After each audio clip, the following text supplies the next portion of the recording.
So we're on. This week we have with us Ken from Arken. Ken, welcome to the show, mate. How you doing? Hey man, thanks for having me. Thanks for inviting me up to be on. Mate, it's epic, and it's a horrible day outside. It's absolutely smashing it down. Weather for ducks, as they say. But you've made the journey up from Birmingham to see us, mate. Yeah. What we like to do on the show, mate, is essentially have a bit of an insight into not only the product, but the story behind it, the people driving the brands, the how it came to be, etc. So what we like to do with everyone, mate, is start at the beginning. So who are you? Where did you grow up? What's your backstory, mate? So yeah, I was born and raised in Birmingham. Yep. Not Solihull, not Dudley. Yeah. Birmingham. Working class family. Yeah. My dad's Chinese, my mom's British English. And I had a pretty normal, I'd say relatively normal upbringing for someone who's who grew up in the 90s. Spent most of the time on the street playing football. Yeah. Sort of poppers on and Stan Smiths. Just getting up to no good or whatever that was. And then. Yeah, I quickly kind of learned that because I've got two older siblings, and they're quite a bit older than me. So I quickly learned from their mistakes and the things I needed to do and what not to do, and how to figure out how to basically, if I play the game, I can spend more time doing the things that I want to do. Right? Yeah. So I kind of stayed out of trouble. Did the work I need to do in school. Yeah. Got a job when I was 16. Was working, washing dishes. Nice. Just honest work. Yeah, washing dishes for like 8-12 hours straight in a Chinese restaurant. Really brings some character to you. Do you know 100%. What I mean? Yeah. So I did that. Went to uni. Studied molecular medicine. Wow. Yeah. Because that's mate. What a transition. Do you know what I mean? Yeah, it was one of them things where, it's some people will relate to this, especially if you come from a background where you have one parent who was an immigrant or whatever. My dad was very much like, you should become a doctor. Yes, right? of course. Yeah, and my brother and sister didn't have it in them. So then when my grades came in, and it was like, he might actually do this, right? Yeah. So I said, okay, I didn't really know what I wanted to do at the time, so I was like, okay, I'll just follow my path and see where it goes. I get out of uni and I'm like, I can't do this. I can't do this for the rest of my life. Like I was spending, my final year was kind of around genetics. So I was spending like hours in the lab, like not seeing daylight. I was like, nah, not living like this. So I said to my dad, like, give me a year to figure stuff out. And then if I don't, then I'll go back, get my PhD, do all the rest of it, blah, blah, blah. In that time I'd moved from working while washing dishes, I went on to like wait tables, and then by the time I was like 18, I was in the kitchen cooking, and then I started selling trainers, and then I got into suiting and tailoring, and I was doing some work with like Reese and stuff like that, and some of the brands in Selfridges, and then so I came out of uni and I didn't really know what I wanted to do. So at the time, like one of the big platforms that was like really starting to kind of take off was Hypebeast. Okay. Probably. Yeah. And they didn't have they didn't have any other offices at the time that were outside of where their head office was, which was based in Hong Kong. And I'd said to my friend just in passing, it'd be awesome if I could, do that type of work, write about the things I want to write about or create content around the things that I'm interested in. Yeah. And so I kind of was just basically looking for a way to like get into media, basically, like get into that sort of thing. Because no one was going to hire me. I didn't have like the skills to edit videos or shoot photos or any of that sort of stuff. So at that time, I basically was watching their YouTube videos and realized that the presence that they had on YouTube wasn't as big as the presence they had elsewhere. So I thought maybe if I can find a way to get a job with them doing that, then I could potentially work for them. Yeah. So I came up with an idea and I pitched it to them. I found a name that was in like one of the credits of the videos. A guy now who's like quite a close friend. He's kind of like a brother to me now. Amazing. But yeah, so I reached out to him on LinkedIn, sent him like this pitch. I sent him this video and this demo and all this sort of stuff. And I was like, oh, just look at it, right? Like I'm not expecting anything. Just take a look at it. He passed it on and then they were like, oh, we want to hire you. So I was like, oh shit. I was like, okay. I'm like, yeah, let's make some videos and stuff like that. So I started working for Hypebeast as like my first kind of job in a career that I was like, oh, I actually want to do this. Yeah. And at first my dad was kind of like, what are you doing?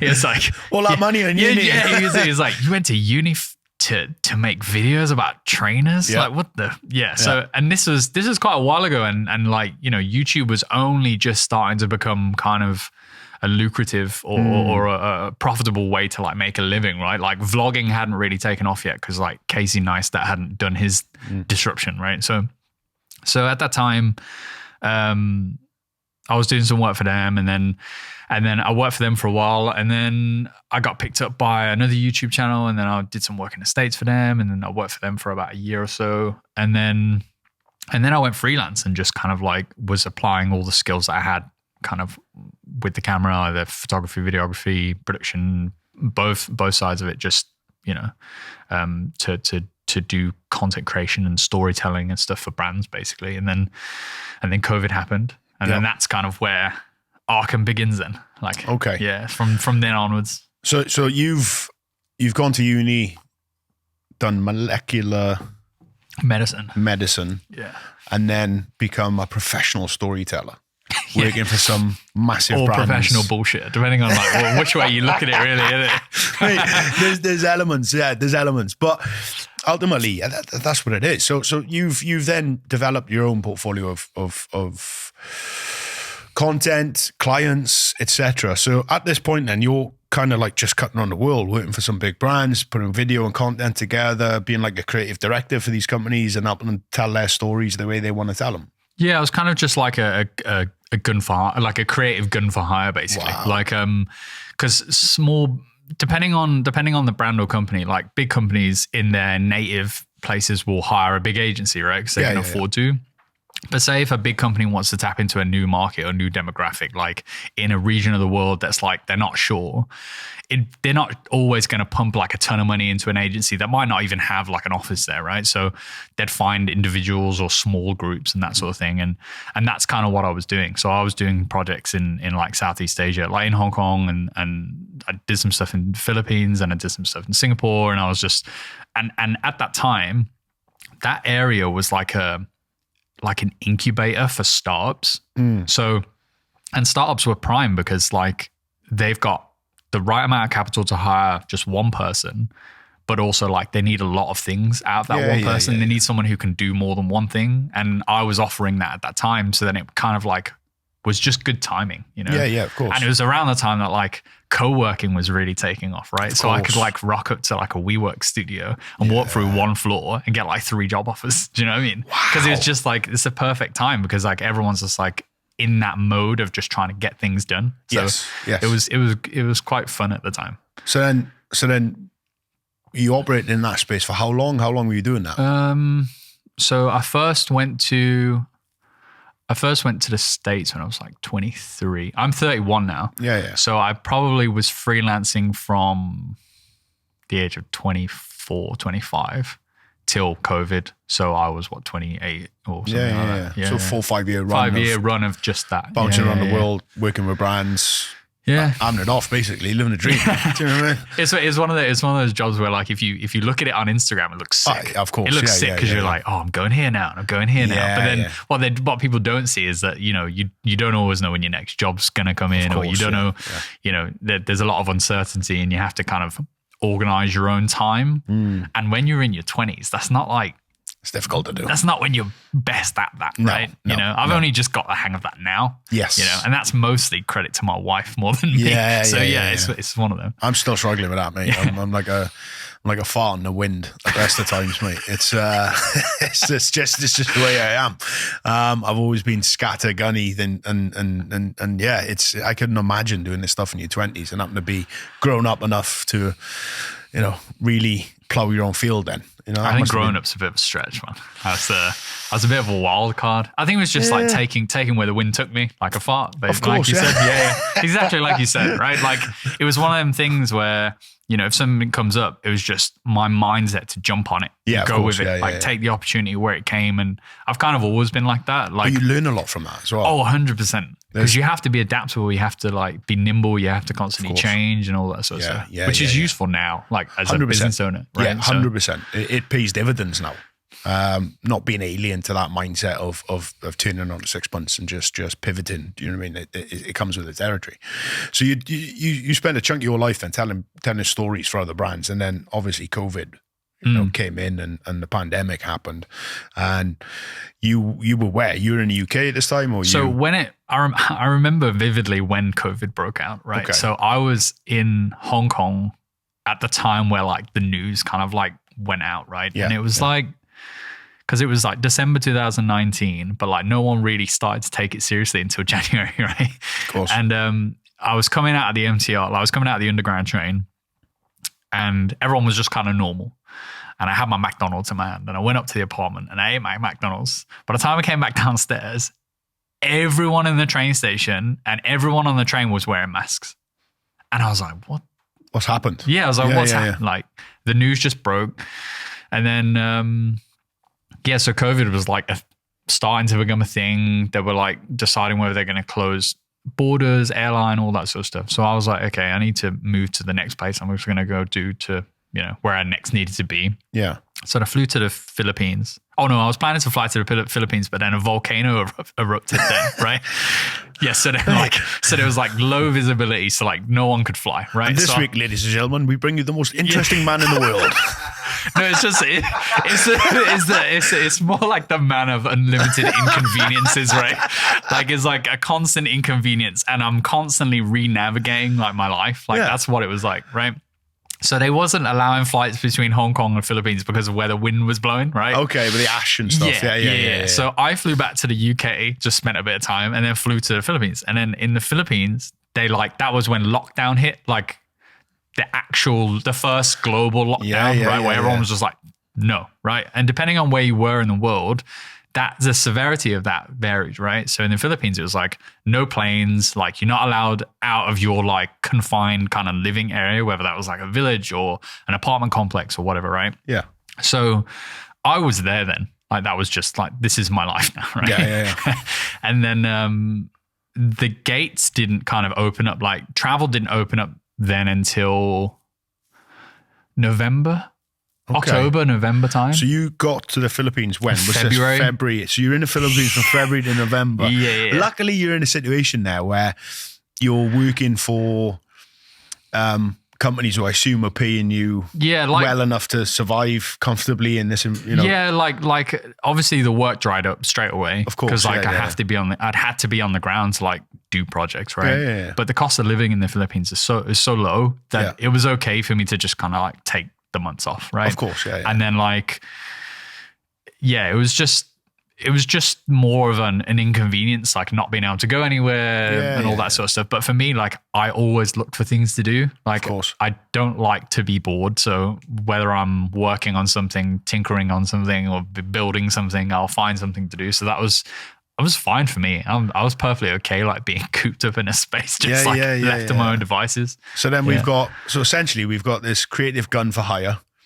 locked in an apartment somewhere in the Philippines with nothing to do for best part of 7 months, give or take. Yeah, I went through all the same phases as everybody else, like trying to figure out how to work out with like a suitcase, and then like, we couldn't even go to the shop. So like everything had to be delivered. Wow. Yeah. Like food had to be delivered. You weren't allowed like outside. Mate, I remember that, like that happening. When you say work out over a suitcase, trying to figure like everyone, it was like a Van Damme film. Yeah, do you know what I mean? You know when he's in jail and he's just doing press ups on the bed. Getting a towel and just taking it in turns to go up and down. Tins of beans, going for it. Just trying to be alive. Yeah. That's me. That's brilliant. I'm glad I wasn't the only one in that, because I think we all just got like a little bit of cabin fever and everyone just wanted to get some energy out. The cabin fever was worse actually when I got back, like, because So when the gates finally opened, I came back. I'd obviously started to do the watch thing, and I was decided then I was coming back to the UK. Yeah. And the 2-week quarantine, here was worse than like the Really? months. Yeah, because like I didn't have all my stuff. Like, do you know what I mean? Like I didn't have the environment to really just like enjoy being in my own space. Like even though I did a lot of work and was around lots of groups of people, and my work now requires me to be probably more extroverted than I actually am. It was just like not that fun this time around. That time around when I came back. Right. So let's wind this back. So it's February. You're in where? Manila? Yeah. Yeah, you're in Manila, right? Lockdown's happened. Obviously, you're doing your press ups on the end of your bed and, shoulder dips and all that stuff. But then, a lightning bolt strikes you and says, right, watches. Let's make this happen. How did that come about? How did that work? So I'd kind of already been into watches for a short while before that. Yeah. Most of the Japanese watches like Seiko's and that sort of stuff. And with all the time that I had, I was kind of like taking apart watches, rebuilding them. I was in Southeast Asia, like in the Philippines specifically, you can buy Seikos for so cheap. Buttons, 50 yeah, quid. like as like, like some people buy like cars as like a car project, right? Or you build boats, right? So you buy something and think, but with watches, it's like so inexpensive. I could just constantly just cycle that money around. So I was buying watches, taking them down, selling them on, and just kept doing it. But at the time, like the parts that were available for kind of your off-the-shelf movements or whatever was really, really limited. Like they didn't have some of the platforms that are available now that have like every possible bezel insert or every possible case style or handset and all that sort of stuff. If you wanted to mod something to look like a Submariner, you could. But otherwise, it was like, that's it. So I started to look for suppliers for parts to make something so I could like make something original using the stuff that I had, right? And in doing so, found factories that were like actually making stuff for people, like actual brands, right? Yeah. So I thought to myself, like, okay, like up until this point, I'd saved some money and I was ready to make that like first watch purchase, right? Like your Breitling. Yeah. Right? I was I'm going to do this, right? And then COVID happened. I was like, it's probably not a good business idea to like dump all my money into a watch, right? Although looking back, that probably would have been a good business idea because like everything just went up, right? Yeah. When I think about the watch that I could have purchased at that time and should have purchased, I was like, oh. But mate, it's 2020 in it. Looking you back. never know. That's the thing. Yeah. It's always hindsight, right? So I said to myself, okay, like I've got time, like I've got loads of it. Let's spend some time to design something, and then I'll put a fraction of that money to develop it. And if nothing else comes of it, I've got a watch for myself. Of course, right? Yeah. And something to remember this lockdown by. Of course, right? Yeah. So I do that, and then once that's kind of prototyped and going into kind of production and everything, like it's starting to be made and all that sort of stuff.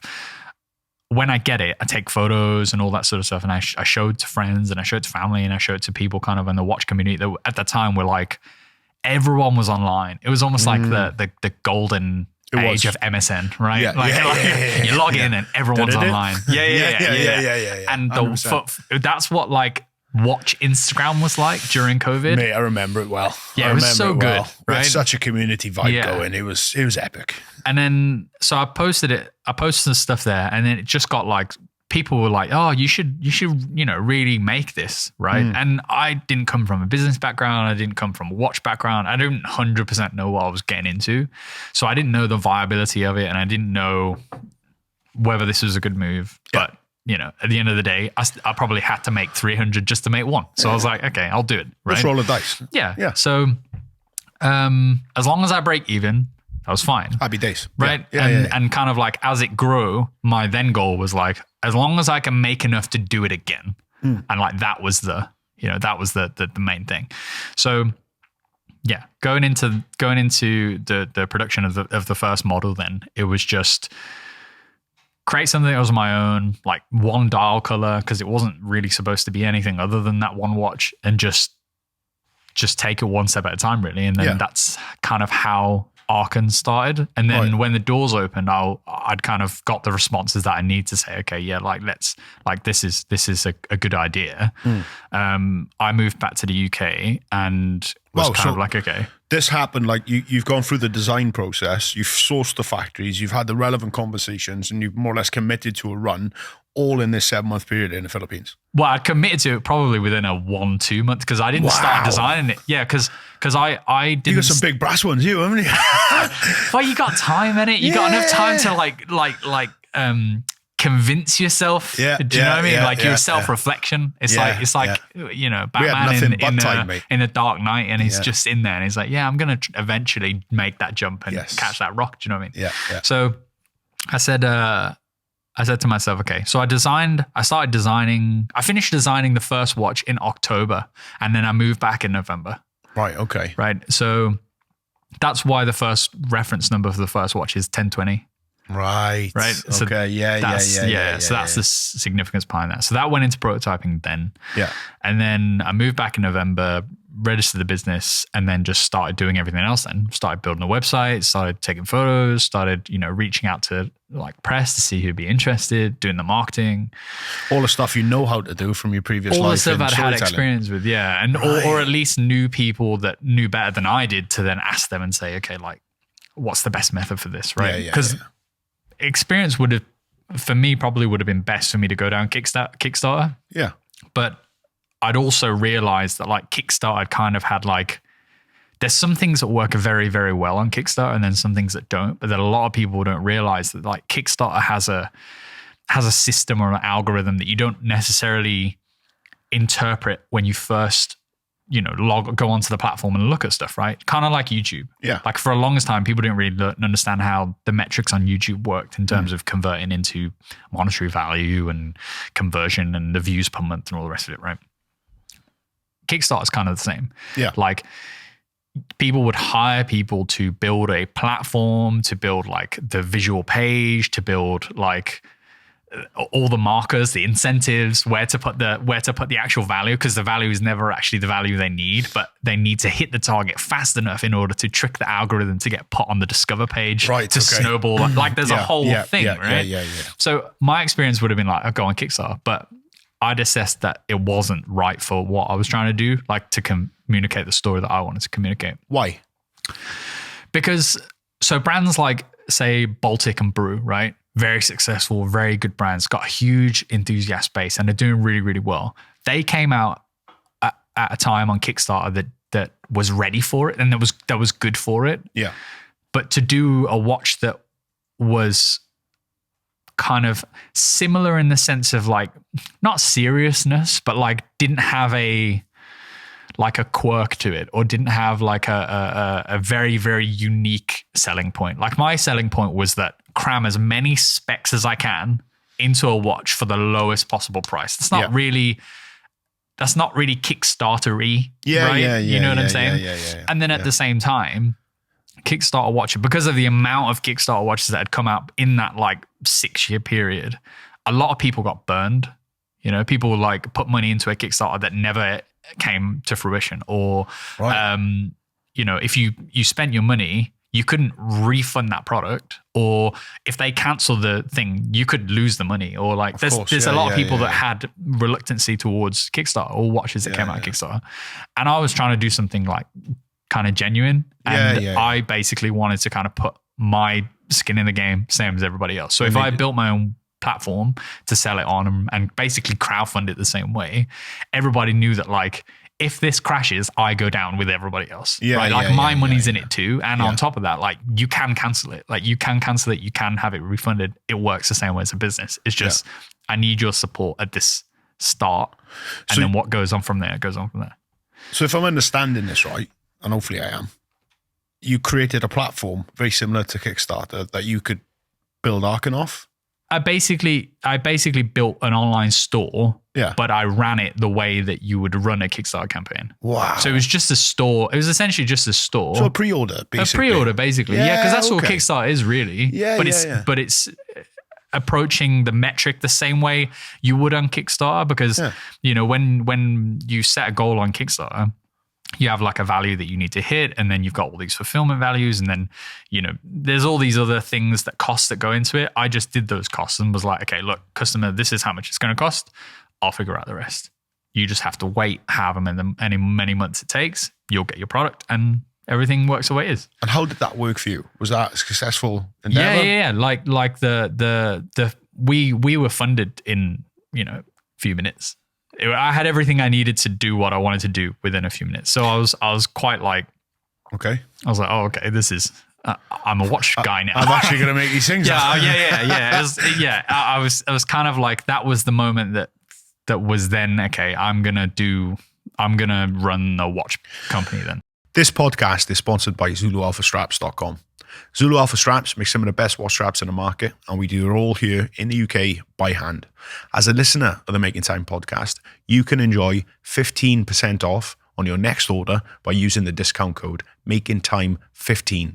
Your support makes this podcast possible, so please head over to zulualphastraps.com so we can continue to bring you fresh content. Now, back to the show. So there's a lot more meat to this bone, mate. So you are, by definition, a storyteller, right?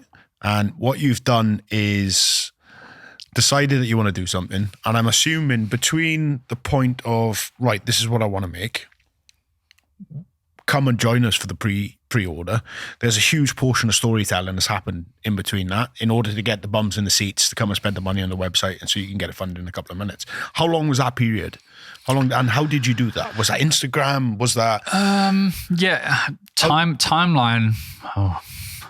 Timeline was probably 3 months, maybe something like that. Free. So you've got prototypes at this point, or you're working off renders? I'd started kind of with renders, but as soon as I had prototypes, because I have like camera equipment, I could photograph it and start doing stuff straight away. So I wanted to have actual photos as soon as possible, and then, you know, try to get it in the hands of people so they could like see it and that sort of thing. But then, it was Instagram stuff. It was one of the guys that, like, one of my best friends actually, who I did a lot of projects with out in Hong Kong.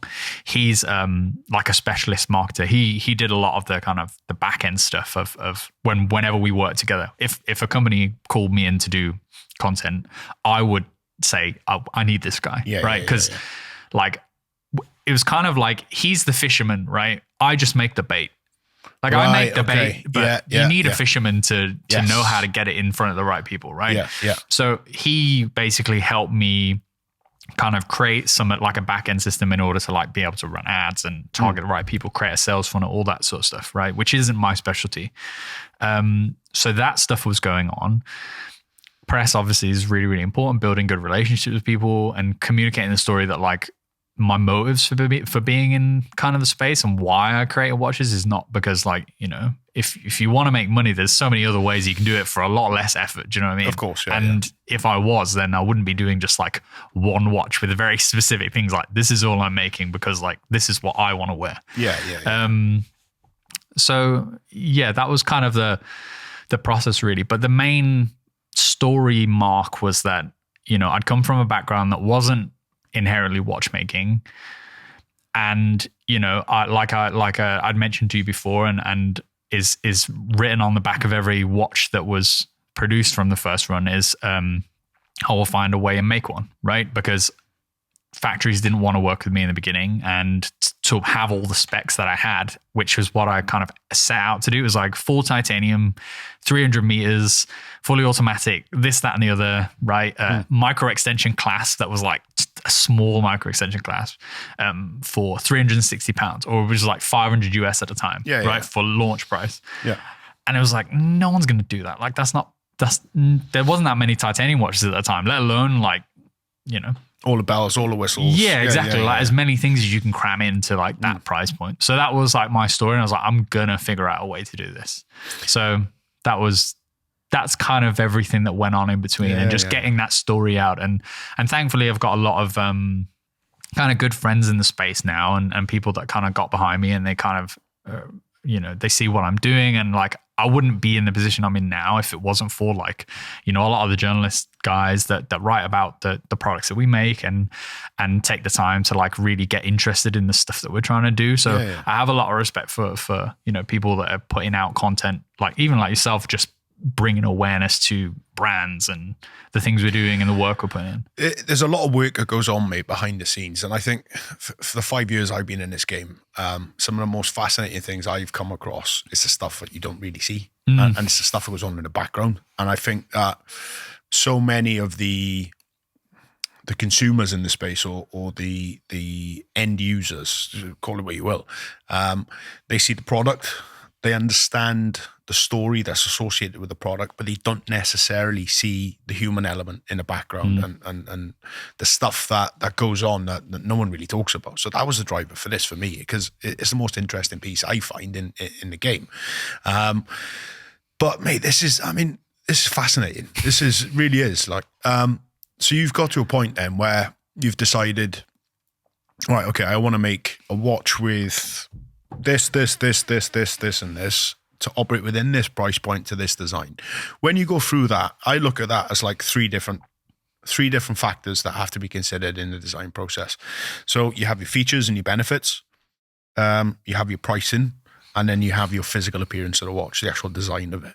When you designed that piece, or when you design a piece within the business, what's the first thing you take into consideration? Do you say, right, okay, well, we're operating in a space where our watch needs to be priced at $695. And for that, I want it to do this, that, and the other, and I need it to look like this. Or do you go, right, the watch has to look like this. We want it to do that. How do we get to the pricing? How does that work for you? The first thing, because I'm not really, I'm not inherently or by nature a businessman. The money thing doesn't really come first. Okay. It will either be I want it to do this or I want it to look like this. Because like at my core, I feel more like a designer or more like a problem solver. Like that's the thing that keeps the gears ticking. And so I have an idea for a design, and sometimes the design might be limited by function. So I have to solve the function and then bring that up and then bring the design. And then once that's all ready, then I'm kind of like the pricing thing, which I can't say it's particularly good advice to give anybody who wants to start their own business, but it's like, what would I pay for it? Right. Like, Okay. it's very much a case of like, if there's something that I think that, considering all the other areas, is this something that I would have put that money on? And like, I'd say I'm quite practical in terms of like the way I spend my money and the things that I want to buy. Like I like things that do the job and do them well, and can last a long time. I like nice things, but I'm also not going to like spend an extortionate amount on something that isn't worth it. Right. Yeah, of course. Yeah. So then, I kind of approach pricing very much in that thing. And I never really wanted a situation where a customer will buy the watch and then be kind of like, this is not good value for money, or like I could have got this, and this for that, which is going to happen. Like that's normal, right? Because as you grow, there's some value to your brand and identity and all that sort of stuff. And I respect that, there should be appreciation and value put on ideation and creation of stuff that isn't always like tied to functionality or specification in a way. It's interesting. I mean, there's an element of that, mate, where the first watch you made compared to, a watch you'll make in 10 years, they're going to be very different. Items, 100%. Right? So in 10 years' time, you're going to have a far more of a refined product. You're going to have a product that's absolutely head and shoulders above where we started. Same as all of us does. If you look at my first strap, it looks like a dog's dinner. You know what I mean? It does. It's horrendous, right? But in order for me to get where we are now, I've had to go through a massive process of learning, self-development, building and growing relationships, developing contacts that would allow me to make products or elements of products better, et cetera, et cetera, et cetera. So along that journey. And sometimes I think some people associate cost with the brand and the value piece. And you don't really take into consideration all the pieces that have had to happen in order to get to the end result. So I understand what you're saying there, but I think there always has to be an element around of, well, pick whoever you want, any brand on the planet. Do you know what I mean? Like, why are they more expensive than the next brand? Or why do they do this in a different way to them? They've just gone through a different journey. And, and on that path, they've learned and developed and changed and adapted and grown. And that's took them on a slightly different route. And in order to continue doing that, sometimes there has to be a financial element in allowing them to explore new possibilities and explore new options. Do you know what I mean? It's there's a lot more to that than I think sometimes people really understand or look at it when you're just looking at it from a high level. When you get down into macro, from a macro to a micro on that, there's a bit more that goes on there. Fascinating nonetheless. Sorry, I want to throw that in, mate, because I completely agree. Like there's a lot of work that goes on that you don't account for. Of course, someone that was on your like one of the previous episodes who said that, like, you pay me $1 for that job, but you pay me the rest for like knowing that was the job that needed to be done, right? Absolutely. It's the same with things like if you're comparing two watch brands side by side that have the same product, but one's more expensive than the other, sometimes there is a reason for it. Not always. And in smaller brands, there's a lot more of a question of where the value comes from, because you've got to have the validity in the space and recognition, or kind of the testimonials to say that, like, this brand stands on its own two legs, sort of thing. So yeah, I mean, it's but like I said, I didn't want to kind of go into the space and immediately have people say like, oh, that's not worth it. Yeah, right? I get that. And we're our own worst critics as well. Exactly. That's the other side of it. It's very difficult in your own brain as a business owner to cut yourself some slack sometimes. But I think the motive as well for me was that, like, so the thing that drew me to watches, and the thing I've always liked about watches, is like, it's kind of like what I would call like the James Bond effect, right? Like, the reason why people like James Bond watches is because, like, if you buy like a Bond watch, you then feel like you're embodying that thing, right? So it's less about the watch sometimes and more about the user experience, right? And what you feel like you could be capable doing, or what you feel like, someone who else is wearing it is doing in that watch, right? It's the intangibles. Exactly, right? When you have a watch that, like, crosses over into a certain price point, regardless of whether it is capable or not, or regardless of whether, you make X amount of money or XX type amount of money, right? The ability to really be 100% free with your watch in that capacity changes, right? Like, say more on that. Everybody who has a G-Shock, right, and anybody who wears a G-Shock would not think twice to throw it off like a 4-story building. Of course. Right? Yeah. There's a mindset to that, right? Now, I'm not saying go and take your mechanical watch and throw it off a 4-story building. Of course, right? Terrible idea. But the more expensive your watch is, even if you earn a lot of money, your psyche is telling you what you can and cannot do with that watch. Yes. To an extent. Yes. Right? And so in order to try and retain as much of that, like the kind of brand line is enjoy everyday adventures, right? Because I build the watches to what I feel like could be a specification that could, be in the military or do more. But the likelihood is, like, you wear a dive watch, but you're not necessarily a diver, but the watch could be built that way, and you could be built that way, So, like, enjoy the everyday adventures. Like, doing the things in your everyday life can be just as challenging, or you could put the watch through just as much hardship in your everyday life if you really wanted to. Yes. So back to the price point, keeping the prices more affordable allows the person to buy it to not worry too much about it, even if that is disposable income. Like, obviously they're cheap in relation to watches, but if I say how much my watches are to any Tom, Dick, or Harry on the side of the street, and they're like, that's expensive. That is. Yeah, I can go get a Swatch for it's the mindset is different, right? Yeah. So I always want to be conscious of that, because I don't want people to not wear them doing things, because I have, like I said, I have a mechanical mindset for things. So I think of watches very much like you would maybe think of a car, right? Like, I would be okay just opening up the case back of any of my watches and just figuring out what's wrong, because that's just how I see them. Yeah. Right. Yeah. So that's what I want to try and instill with people that wear them as well. That's amazing.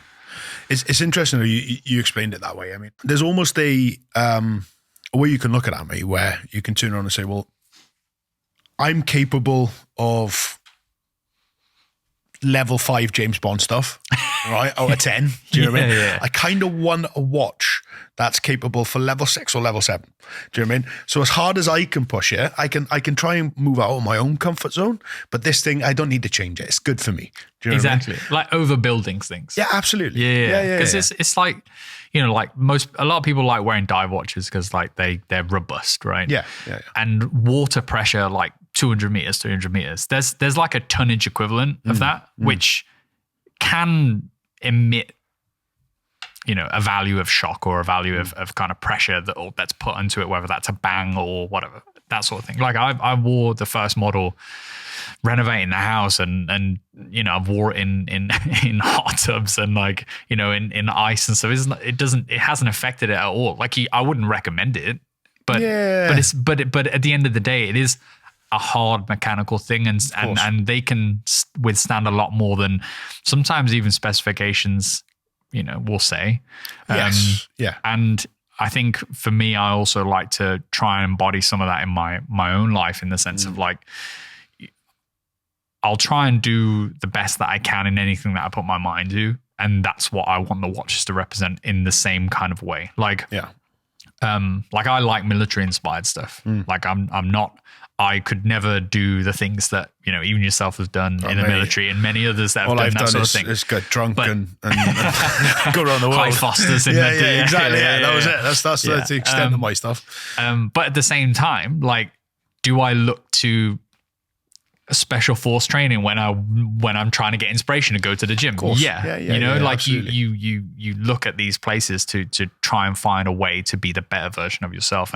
And I also like, or at least I hope, that the watch can represent a token of that to people that want to do more, you know. Aspirational. Yeah, like that's why I put the Latin inscription on the back of the first watch, is that, like, you know, I didn't come from this background, but you know, I managed to pull it out.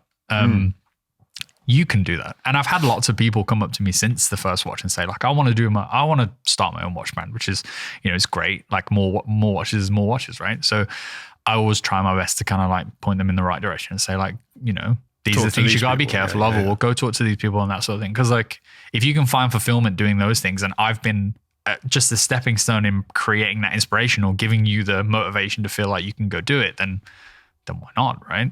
100%. And it's, again, comes to stuff we've talked about before on the podcast. And this is fascinating, mate, because so many people that we're having on and we're chatting to are coming to the same conclusions. And the general consensus is like a high tide raises all boats. Exactly. And that's awesome, because that pushes the boundaries for everyone in the game. For example, you could be making the cutting edge best, you can't bend it, you know, watch known to man today. The market in 2 years will come up and meet you. Do you know what I mean? Everyone else will figure out how you've done it. They'll come and match it and this, that, and the other. All that does for you then is inspire you to push the envelope a little bit further, and push it a little bit further, and push it a little bit further. From an end user standpoint or a customer standpoint, that's phenomenal, because the whole space is just rising. Do you know what I mean? Just more options, more. Yeah, and we all rise with it, and that's epic. So you guys then, with the first watch we've referenced there quite a bit, the Outvm Invenium or Facium, that obviously plays a big part in your mindset and how you've approached this company, this project, etc. How does that translate moving forward? So the second watch, which is, you know, I've just started to ship out the deliveries for the pre-order that was taken like last year. Yeah. That is a modified movement. Okay. In obviously the space that I'm in, which is, you know, the kind of the lower end of micro brand, micro independent space. Modified movements is not a thing. Like that's, of course, you know, and lower end. It's not lower end. Entry level. Right. Yeah. You're making good shit, mate. You know what I mean? Yeah. So it's not something that's commonly found, right? And I wanted to do something different. And when I was designing the Ultirum, which is like a dual time watch, Miyota hadn't released their 1975. Seiko hadn't even released their NH GMT movement that they brought out. before. And I wanted to do a GMT, but I didn't want to use like Soprod. I didn't want to because if I'd started using those Swiss movements, then I know that there would have been a significant jump in price, which I didn't feel like was right. So especially not representative of where I am right now. Right. Okay. Yeah. So I toyed with the idea of I'll make my own modification to a movement that we already have. Right. And that is kind of embodying that same mindset. Like I'll find a way to do it. And so what is this modification, mate? So what have you done? Yeah, I've got one on. Maybe I can show you in a bit. So the Ultirum is a Miyota 9015, which is a normal 3-hand movement with a date, but it's with an added second 12-hour hand and AM and PM indicators, and then the date has been repositioned to the 6 with a pusher. Right. So this is in a way it's quite forward and progressive, but it's also not, in that if you think about, let's say, IWC, or just as an example brand, like IWC in like the 90s or early 2000s, they were adding small modules onto 7750 chronographs, right? Like just to add a functionality or a display configuration that they wanted. And that's something that happened then. Yeah. So that type of technology is available at this entry level now. It's just it's not necessarily tapped into because maybe it's not cost effective, or maybe there's factories that just don't want to do it, or whatever else. So I'd found a factory that was prepared to take a chance on me, basically, because I'd found them through. I was looking at movement decoration. I was looking for factories for movement redecoration, but in movement redecoration, where it's like they're redecorating the whole thing, like the main bridge and everything. What they're essentially doing is just making a new bridge. Like they're making the parts, right? So if they can make all the gears, they can make all the bridges. Then why can't they make something else? Exactly. Like a module to put on top. It just conceptually needed an idea for that to be let's reverse engineer, how are we going to get back from there to dot, right? Yeah. And that's kind of what I did, and I pitched an idea for this GMT. I was like, okay, we can't make the Miyota 9015 have a, without compromising the whole movement, which could be a future service issue or all the rest of it. Instead of adding an ability to have a 12-hour hand, why don't we just add another mount for a second hour hand? Because then you can tell two time zones. You just got two different hour hands. And then the main kind of problem that needed to be solved then is, how do you detach one hand from another? Of course, And then you solve that problem. And then, there's a bit of dial real estate. Yeah, so you're like, okay, we need to move the date, and then we need to move. And it's just one thing at a time, kind of moving things around. That's fascinating. And that's kind of how I went into that watch, find a way. Just, problem solve. Yeah, just because I want, I've always said that I won't make watches that I'm not prepared to wear. I want to make watches that I want to wear, but also at the same time, I want to bring something new, and I want to bring something different, and I want to have something that's a bit more representative of my mentality. And so that's why I took that approach for that specific watch. Thank you for sharing that. Genuinely, I really enjoyed you explaining that to me, and I'm sure guys would have enjoyed that as well. It's a bit of a thing to get your head around. When you see the watch, I'll show you later. And if people have obviously read about it, it's kind of a new take on how to interpret a dual time watch, maybe. Yeah. And this is why I love this, mate, so much. This industry, this game, this whole thing. Do you know what I mean? It's fun, isn't it? Mate, 100%, and it's meant to be.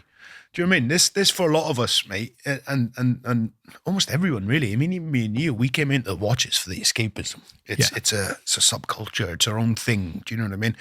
And you forge relationships, and you build friendships and tribes and whatever else around what you're doing or what other people are doing. You join clubs and all sorts of stuff. But because it draws so many people from so many different walks of life, everyone comes into it with a different approach, and everyone's got their own spin on stuff, and everyone's got their own idea on how to do things. And that, it's, without detracting from anything, it's a simple thing.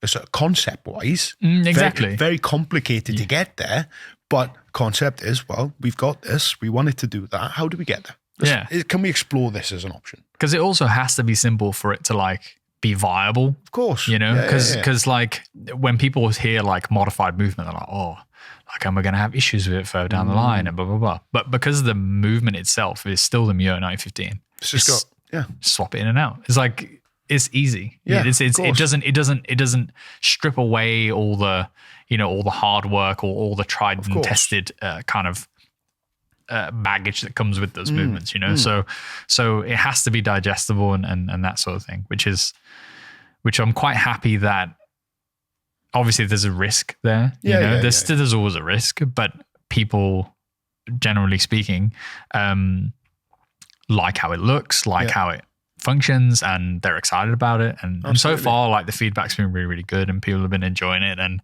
they find it fun to kind of set it in stuff because the one hand locks and you go back, and it's quite a nice thing to have someone kind of recognize that you're trying to do something different as well. And I imagine the sense of achievement on that for you is amazing. Yes, in the sense of like when I have time to stop and think about, you know what I mean? Like when you have time to think about it, time to stop and think about it, you're kind of like, oh yeah, I did that. That was cool. But then most of the time I'm always just like, what's the next thing? Like you will be as well. And we're also British, so the humility kicks in. And we're like, no, we mustn't be self-congratulatory. It's just how it works, mate. So what's next for Arken? What's the plan, mate? What's the future? How are we going to take over the world, mate? How does this work? Well, first I've got to make a product that one of your products can fit on it first. That's the next thing, right? Because at the moment we're using like an integrated bracelet system that's just gone into a null, which is cool, mate. And I really like that. The next thing, though, I've got to try and find a way into that space, and I've got some ideas for when I want to go for Model 3. But I also want to like. With jumping from the first watch and the second watch, the first watch, like there was lots of lessons I learned, right? Because it's the first ever thing. That's what you learn. And like even like Wes said when he was on it, right? Wes is a great guy. Like he's a great mentor, and he's given me so much advice. Like you have to make something shit first, right? Like you have to make it shit so then you can make it better. Like it's a process, right? Like it's just constantly going. Yeah. And so although I want to continue to do more things that are different, I'm also very consciously aware of improving the details, the finishing, the materials, like, you know, slowly improve everything. Because if I'm gonna, you know, move into a space where the brand can operate and function and flourish as a business that may involve like, you know, higher priced products and all the rest of it, I need to have justification for that, right? Of course. And with that comes, you know, better products and better products and better products. Like even jumping from the first watch to the second watch, even the packaging, we upgraded. Like we've kind of allowed our own color for the type of cases that we've got, and we've got brushed metal warranty cards, and like slowly improving everything because it's like it's all going back it's all going back into it, because at the end of the day, when the person opens the box, it's like the experience starts from the moment they get it in front of them, right? Not when the watch is on the wrist. It's from the moment they get it. So I just want to keep improving everything just bit by bit and grow it slowly and steadily and ensure that like we've got a long life, because I don't want to go all the way up just to come all the way back down again. Of course. You know, that's the important thing. And as American friends would say, mate, you've got to embrace the suck on stuff as well. Oh yeah, 100%. That's part of it. You've got to make something shit to make it better, because that's you conceptualize it, that's you come up with it. And there are elements to this, mate, where you're not going to get it right every time. You know what I mean? None of us do. They can't all be hits, man. You can't get it right every time. It's just what you learn. And this comes back to a conversation we were having on last week's podcast, mate. Again, it's interesting you talk about Wes and others and people who've mentored you in the space from an American business mind. Do you know what I mean? In comparison to a British. Now, it sounds like I'm ragging on Britain now. I'm not. It's just culturally we're a little different. Do you know what I mean? Whereas here, if you drop one here, mate, it's like, messed that up. That was shit. Whereas in America, it's like, good. What did you learn? Yeah, exactly. It's what did you come away from it? Completely different mindset. And it makes all the difference, because you learn so much and you get the experience by getting the experience. Mate, I'm stoked. I'm thrilled that you've made the time to come up and see us, and I'm thrilled to hear your story, mate, and understand a little bit more behind your brand and also you as well. Where can the people find you, mate? They can find me at. I mean, I'm kind of the only guy that's running Arken, apart from the guy who's actually putting the watches together. Yeah, it's just me. So if you hit up Arken Instagram, Arken Watch Co. Or info@arken.uk or the contact page on the website. You'll hit me every time. So perfect. Yeah, well, guys, head over, check this out. This is exciting. Building watches in a slightly different way with bits and stuff we can add on. It's amazing, absolutely amazing. So, mate, thank you. Thanks for having me, man. Pleasure, mate. Until next time.